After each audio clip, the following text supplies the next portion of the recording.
1% of dudes rapping, they ain't nice as me. 98% ain't live the same type of life as me. The judge gave me life and then they sent me where the life is be. That level 4 with depth and vice, the type of stuff they like to see. Two choices, fight or flee. I refuse to die a chump. I never been a mark, but damn, it's scary when that riot jump. I seen dudes cry, get punked, and some sexually brutalized. Knew a dude who lost his life and he was only doing 5 year-long racial fights when homie all you do is ride. Lonely days and nights up in a hole causing suicide. From the moment you arrive, you see the Mexican mafia, AB skinheads with big giant swastikas, pro-black philosophers, the BGF, the Kumi, and Muslims who will murk you from the nation to the Sunni. That MS was loony, quick to ride up on they rival. Even Christians went to church, hide knives up in they Bible. Political and tribal, the Crips and Damus, the Long Beach, the Hubs and the Dubs and the Grooves, the IE, the Bakersfield, the Dago Pyrus, the Hustlers quick to roll, the Gangsters gon' move, whatever click you choose. Say what's cracking, YouTube? It's your boy 16 to Life, and I'm back like I'm on a parole violation. You're down! For those of y'all that's new to my page, in 1994, I got arrested. I was eventually sentenced to 16 years plus life, and I served 24 years straight in the California prison system. Yeah, that was me gassing right there on that intro song, and if you want to get that, it is available only for purchase on a 10-song EP that you get straight from me by digital download link. If you're interested, hit me up on my email, 16tolifemusic@gmail.com. Cash App, PayPal, or Zelle me $20. And I'm going to get it to you ASAP, man. You also can check out more of my music. Go to my playlist or type in 16 to Life gas stations. Now let's get into today's video, man. So today I'm talking about the rise and the violence on the SNYs. Now I know at a point in time, you would have a lot of dudes who went to prison who stayed on the general population side, who kept the convict mentality, who would not even mention, bring up, or speak on SNY or people who had went SNY. But the fact of the matter is, first and foremost, that this is a prison show, right? And the SNYs have grown so great that they're so large in numbers. The fact of the matter is, everybody obviously does not keep it solid, keep it official, or however you want to term it, and stay on the general population side, right? So I definitely think that this is an interesting topic to address. Now, first and foremost, there is a difference between protective custody and SNY. Protective custody, basically, it was a unit where you would have those who fell under the protective custody terminology to stay housed in that unit. So it was pretty much like being in the SHU. They was isolated and they was kept away from the general population convicts. So the SNY policy was created, and SNY stands for Sensitive Needs Yards for those who may be unaware.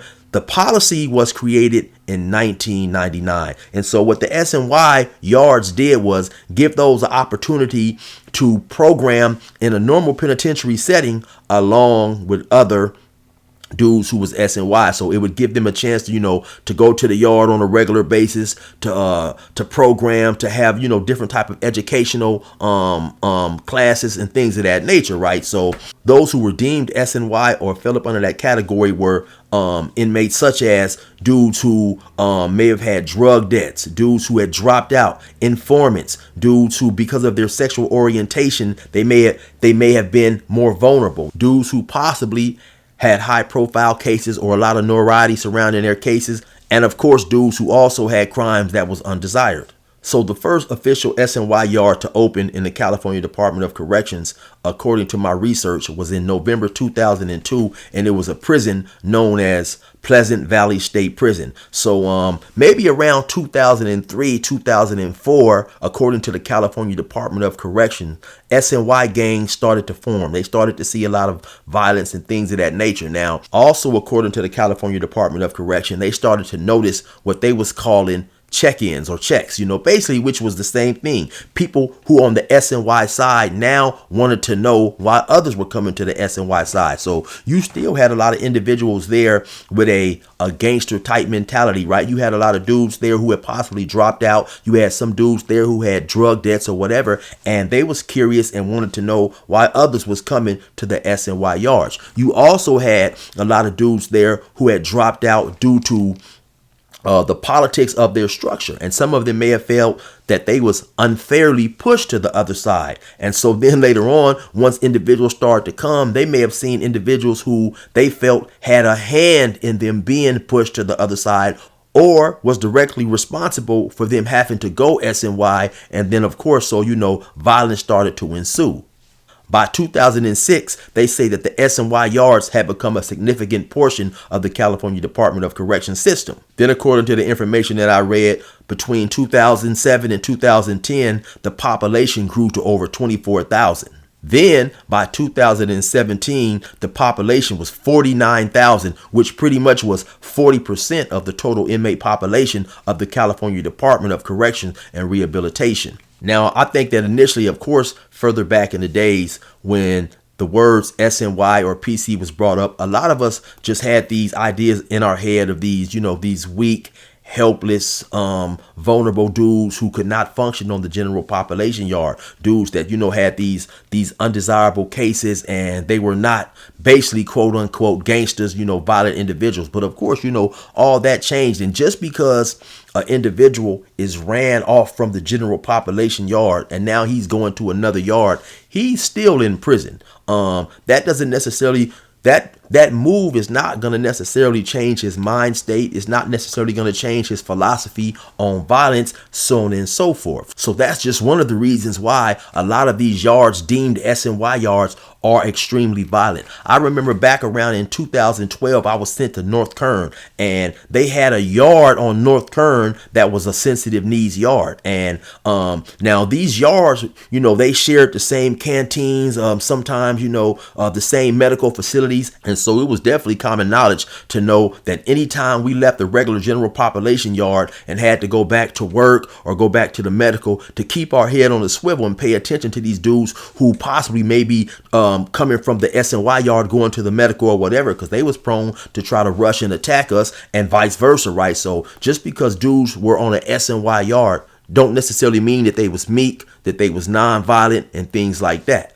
And actually, for those of us who have been keeping up with a lot of these prison stabbings, a lot of these prison killings in the past, 5-6 years or however long it's been, a lot of these stabbings and a lot of these violent incidents were actually on SNY yards. But anyway, I'm going to show you guys a clip that I ran across based on the violence that was going on these SNY yards. This is Pleasant Valley State Prison in Central California, and what's called a sensitive needs yard, or SNY for short. It's supposed to be a relatively safe place to do your time, but that's all changed. And the SNYs have gone from a haven for safety to a den of predators, says Central California gang investigator Robert Clayton. I've had inmates request to go back to the main line, the general population, because they were more afraid of these SNY gangs than they were of the gang they left prior. So we have guys that ask for protection all the time off of a protection yard.